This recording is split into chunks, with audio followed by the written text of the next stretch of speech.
Para a gente fechar esse bloco, vamos falar sobre 2 artigos relevantíssimos. Vejam vocês que esse bloco e o bloco passado, nossa senhora, só tem super tema, só tem tema relevante, tá? Presta atenção.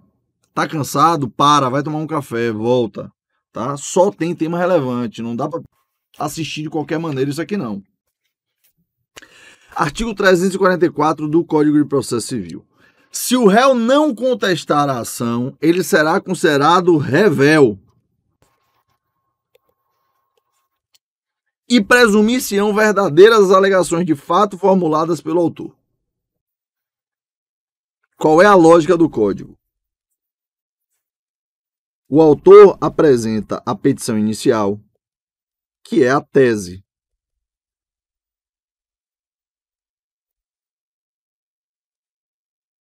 O réu, ele vai apresentar a contestação,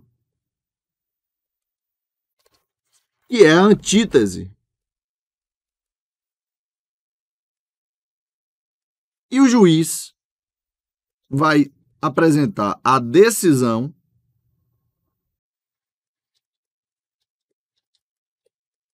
que é a síntese. Tese, antítese, síntese. Ou seja, tese é a pretensão, a antítese é a defesa, a decisão é a síntese, é o mérito, é quem tem razão. E isso permeado de alegações de fato e provas. É basicamente sobre isso. Processo é basicamente sobre isso aqui. Se o réu, vamos reler o 344 agora. Se o réu não contesta a ação, ele vai ser considerado revel. O revel é aquele que não contestou a ação, não apresentou contestação. Não é aquele que não se manifestou, não é aquele que não recorre, é aquele que não apresentou contestação. Ato específico de contestar, manifestação específica do artigo 335. Quais são as 3 consequências da revelia?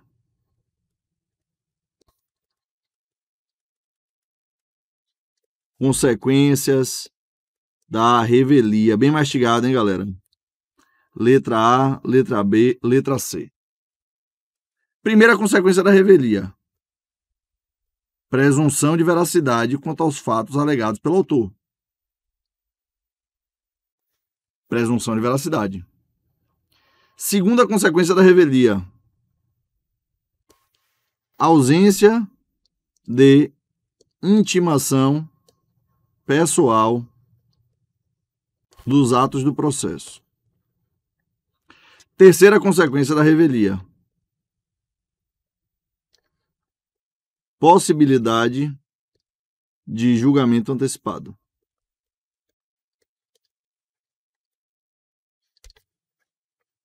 São as 3 consequências da revelia. Daqui a pouco, no próximo slide, eu vou colocar aqui, ó. PQ de porquê, tá? Tô com preguiça de escrever porquê. Porque a revelia não é um bicho de 7 cabeças. Por que a revelia não é um bicho de 7 cabeças? Já já a gente chega lá.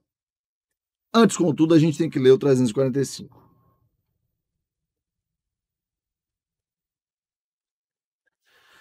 A revelia não produz o efeito mencionado no 344 se, ou seja, a revelia não gera presunção de veracidade se O 345 ele fala isso. A revelia não gera a presunção de veracidade, que é o seu primeiro efeito, em algumas hipóteses. Vamos a elas. Vou marcar de verde para ficar bem claro. Se havendo pluralidade de réus, algum deles contestar a ação. Ora, se eu tenho um litisconsórcio passivo, vários réus no polo passivo, um deles apresentou contestação e impugnou as questões de fato, eu não tenho como ter presunção de veracidade. Porque já há impugnação dos autos. A grande sacada da contestação é o ônus da impugnação especificada. É alguém impugnar detidamente, detalhadamente, profundamente, impugnar as alegações do autor. Se eu tenho vários réus e apenas um deles fez isso, já me basta. Porque aproveita aos demais. É inclusive uma das regras do litisconsórcio. Além disso, também não vai haver presunção de veracidade se o litígio versar sobre direitos indisponíveis. Porque se o direito é indisponível, significa que eu não posso dispor. Não apresentar contestação é dispor do direito. Se eu não posso dispor, o fato de eu não apresentar contestação não pode me prejudicar. É uma questão de lógica jurídica.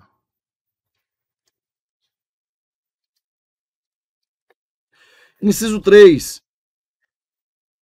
Se a petição inicial não tiver acompanhada de instrumento que a lei considere indispensável à prova do ato. Ora, se para provar propriedade eu preciso apresentar a escritura pública, o autor alega ser proprietário, não apresentou escritura pública, eu preciso impugnar sob pena de se presumir verdadeiro? Não.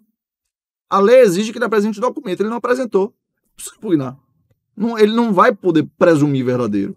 Ou ele apresenta a prova. É uma das raríssimas hipóteses de prova tarifada, que não é o nosso sistema, tá? Nosso sistema é da persuasão racional. Mas algumas hipóteses de prova tarifada nós ainda temos.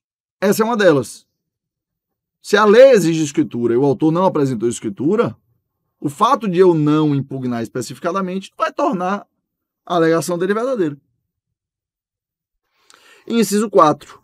As alegações de fato formuladas pelo autor forem inverossímeis ou estiverem em contradição com a prova constante dos autos. Mas se o cara escancaradamente está mentindo e eu não impugnar, vai ser presumido verdade aquilo? Né? Não dá. Para haver presunção de veracidade, as alegações têm que ser verossímeis, tem que parecer verdade. Tem que ter cheiro de verdade. Né? Pelo cheiro da maionese. Artigo 346 do CPC. Os prazos contra o réu revel que não tenha patrono nos autos, isso é importante, que não tenha advogado, fluirão da data de publicação do ato decisório, ou seja, você não vai ser intimado pessoalmente dos atos. Parágrafo único. O réu revel poderá intervir no processo em qualquer fase, recebendo no estado em que se encontrar. Pode, inclusive, pedir para produzir prova. Pode, inclusive, se manifestar sobre matéria de direito. Pode recorrer. O que me leva ao próximo slide. Por que a revelia não é um bicho de sete cabeças?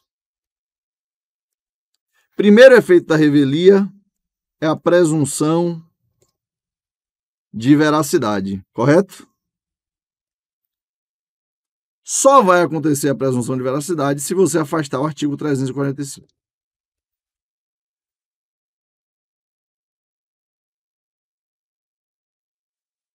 Não é em todo caso que vai haver a presunção de veracidade. Beleza. Além da presunção de veracidade, nós temos a ausência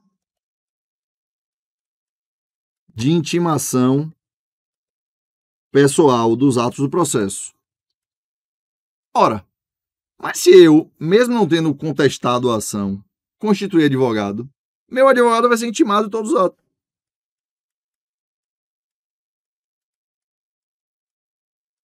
Ou seja, o efeito da ausência de intimação pessoal não vai fazer grande diferença para mim. Letra C. Possibilidade de julgamento antecipado do mérito. Ou seja, possibilidade de julgamento conforme o estado do processo. Será que isso vai acontecer?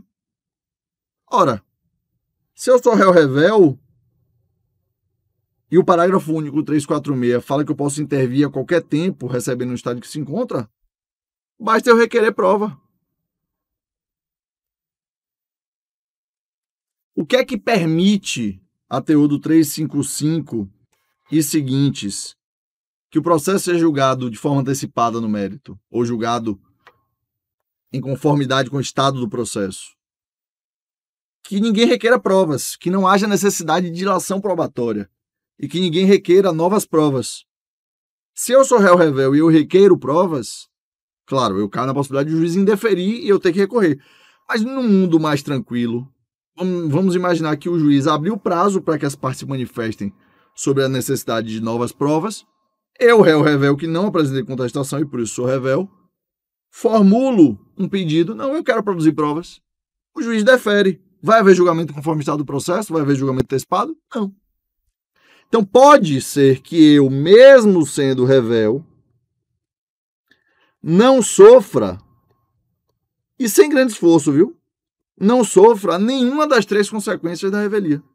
A revelia, meus caros, é sim uma desvantagem processual.